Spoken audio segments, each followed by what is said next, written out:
Everything is known within our I am.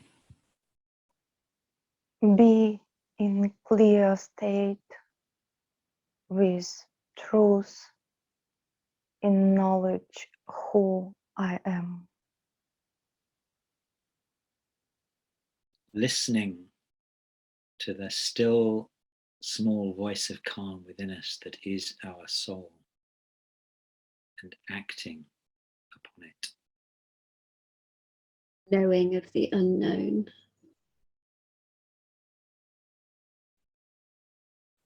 The lifting of the veil. Our natural state is already included. Remembering ourselves as souls with eternal consciousness. Everything is a product of consciousness, is a result of here and now. Past and future are created from the present.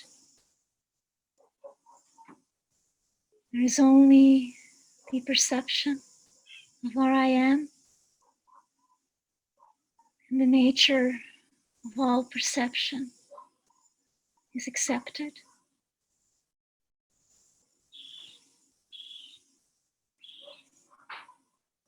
Everything that appears is instantaneously accepted by existence as it is.